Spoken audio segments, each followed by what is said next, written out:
नमस्कार ओडिशा प्रथम खबरटी रही ओडिया भूलीगले ओडिया पिला घर ओडिशा रे किंतु पाठ पढ़ुछंती पड़ोशी राज्य छत्तीसगढ़ रे जणे कि दुई जण नुहे 15 रु अधिक पिला छत्तीसगढ़ विद्यालय को जाउछंती।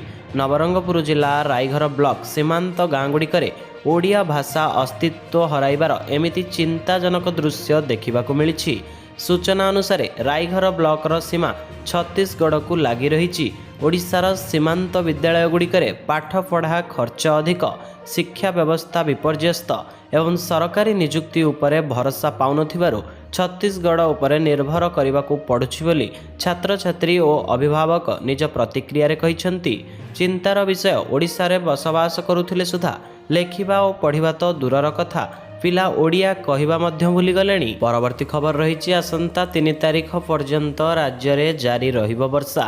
राज्य रे वर्षा जारी रही लघुचाप वर्षा आसंता काली सुधा बंगोपसागर रे आउ एक घूर्णिवलय सृष्टि हेबार संभावना रही। सेथिपाई पाणीपाग विज्ञानी संजीव द्विवेदी सूचना दैछंती। एहार प्रभाव रे आसंता काली ठारू 2 तारिख पर्यंत छत्तीसगढ़ रे प्रबल वर्षा नहीं पूर्वानुमान करा जायछि। आसंता 3 तारिख पर्यंत उत्तर और आभ्यंतरीण ओडिशा रे प्रबल रु अति प्रबल वर्षा हेबार संभावना रही।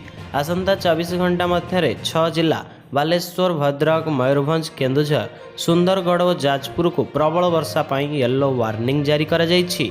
आसंता 31 तारिख रे 16 जिले में प्रबल वर्षा नहीं पाणीपाग विज्ञानी सूचना दैछंती। परवर्ती खबर रही आसिला किसान निधि योजनार नुआ लिस्ट। प्रधानमंत्री किसान सम्मान निधि योजनार अनेक चाषी उपकृत होउछंती।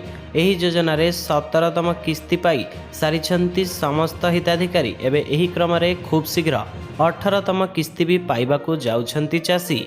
किसान सम्मान निधि योजना रे वर्षकू 3 थर 2000 टंका लेखाएं अकाउंट को आसुछि। एणु जेउ चाषी मानक केवाईसी बाकी रही सेमानंकु तुरंत यह कराई नेबाकू सरकारक पक्षरु परामर्श दिया जायछि। चलित मास शेष सुधा ई केवाईसी कराई नेबाकू परामर्श दिया जायछि। ई केवाईसी पूरण न कले चाषी माने एही योजना रे लाभ पाई परिबे नहीं। मोबाइल माध्यम अति सहजरे ई केवाईसी कराई परिबे। सही भली चाषी को निज जमी बाबद में पंजीकरण कराइबाकू हेबो। जदि यह करिनथिबे कृषि कार्यालय को जाई पंजीकरण कराई नियंतु। अधिकांश चाषी वर्तमान सुधा जमी पंजीकरण कराई नथिबारु किस्ती टंका आसीबारे विलंब हेउछि। जदि आपण पीएम किसानक अधीन रे आवश्यक प्रक्रिया संपूर्ण न करंती तेबे आपण एहार लाभ पाइबाकू समर्थ हेबे नहीं। आसंता किछि सप्ताह मध्य टंका कृषकक अकाउंट को आसीबाकू जाउछि।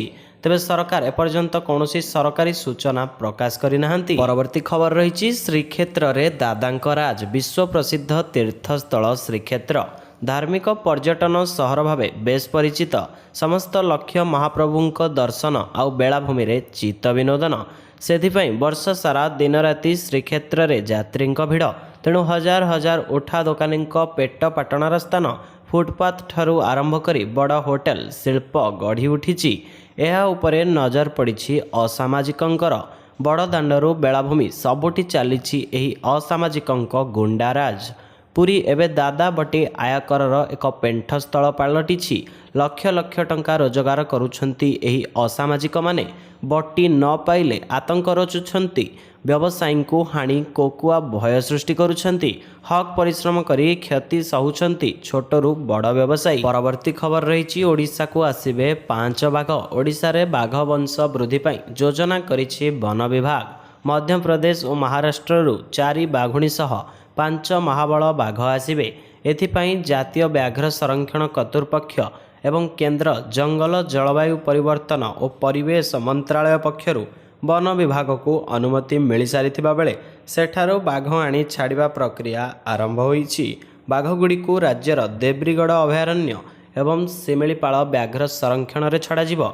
एही योजना रे अगस्त सुधा देब्रीगढ़ अभयारण्य पाई 2टी बाघुणी सह गोटिए महाबल एवं अक्टोबर शेष सुधा शिमिलीपाल लगी केवल 2टी बाघुणी अणाजिबाकू लक्ष्य रहिथिबा सूचना मिलिछि। परवर्ती खबर रही आसिला मधुमितांक शव व्यवच्छेद रिपोर्ट। सांबादिका मधुमिता आत्महत्या मामला आसिला शव व्यवच्छेद रिपोर्ट। मृत्यु पूर्व मधुमिता देहरे थिला एकाधिक क्षत अर्थात ट्रेन आगकू डेइबा परे किछि बाट घोषाड़ी होइजिबा परे मध्य किछि समय पई बंचिथिले मधुमिता।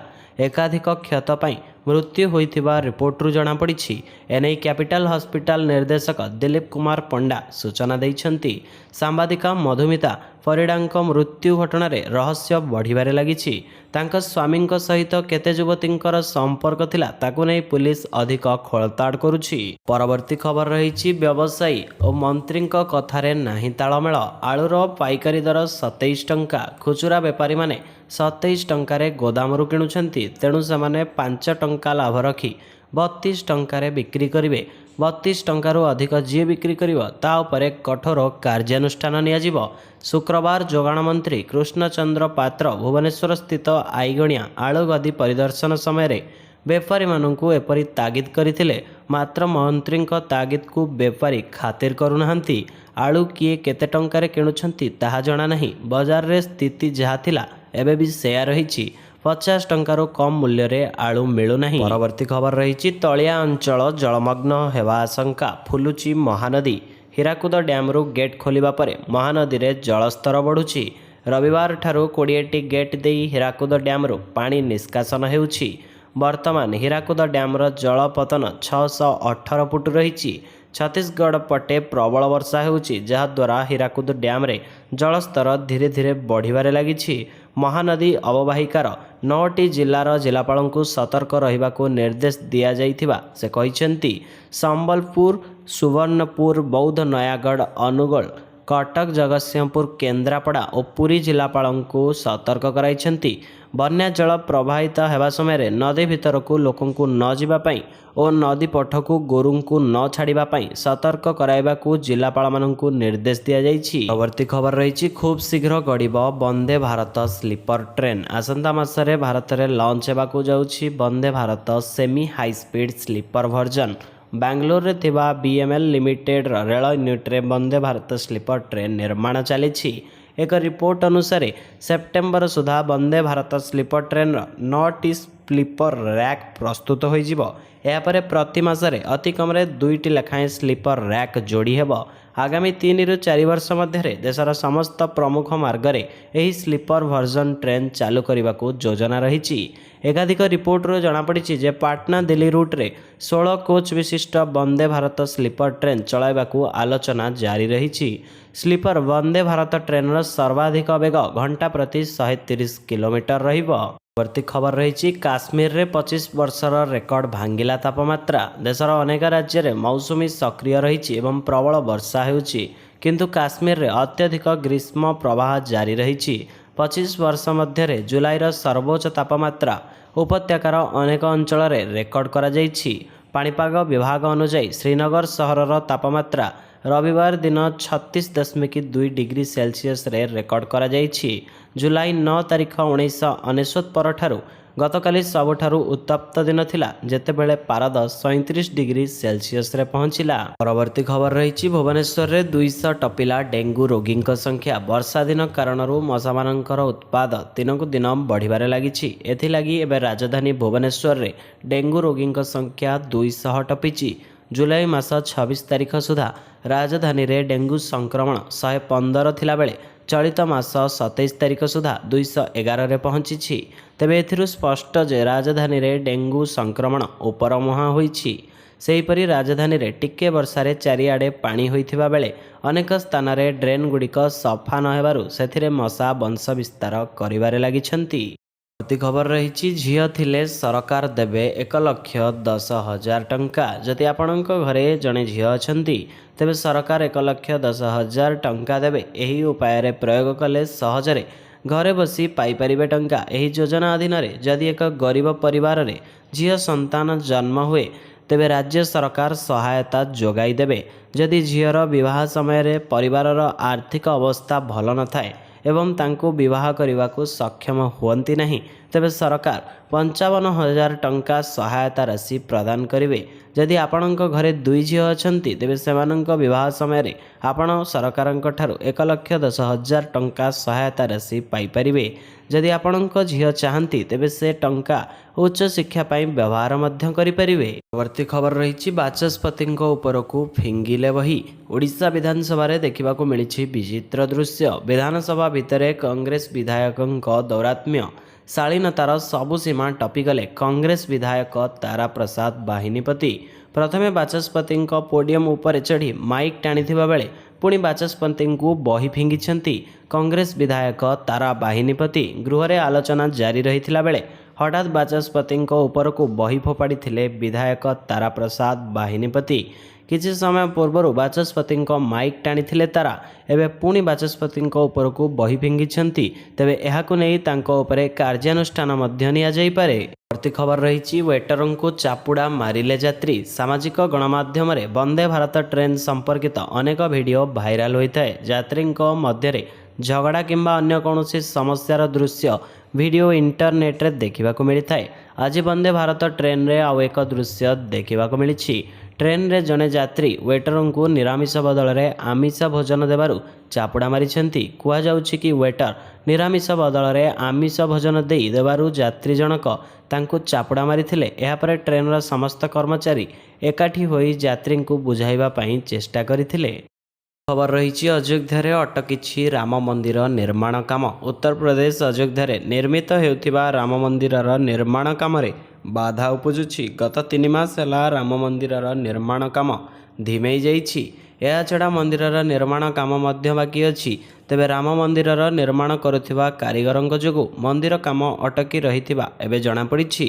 କାରିଗରମାନେ ନିଜ ନିଜ ଘରକୁ ଫେରି ଯାଇଥିବା ବେଳେ ଦ୍ୱିତୀୟବାର ମନ୍ଦିର ନିର୍ମାଣ କାମକୁ ଫେରିବା ପାଇଁ ଆଗ୍ରହୀ ହେଉନାହାନ୍ତି। କାରିଗରମାନେ ଏବେ ମନ୍ଦିରର ନିର୍ମାଣ କାମ ଠିକା ନେଇଥିବା L&T କମ୍ପାନୀର କଥା ଶୁଣୁନାହାନ୍ତି। ଏହି ସବୁ ଘଟଣାକୁ ରାମ ମନ୍ଦିର ନିର୍ମାଣ କମିଟି ଅଧ୍ୟକ୍ଷ ନୃପେନ୍ଦ୍ର ମିଶ୍ର ଗୁରୁତ୍ୱର ସହ ଗ୍ରହଣ କରିଛନ୍ତି। ପରବର୍ତ୍ତୀ ଖବର ରହିଛି ଆମେରିକାକୁ ପୁତିନଙ୍କ ପରମାଣୁ ଆକ୍ରମଣ ଧମକ। ରବିବାର ରୁଷ ରାଷ୍ଟ୍ରପତି ଭ୍ଲାଦିମିର ପୁତିନ ଆମେରିକାକୁ ଧମକ ଦେଇଛନ୍ତି।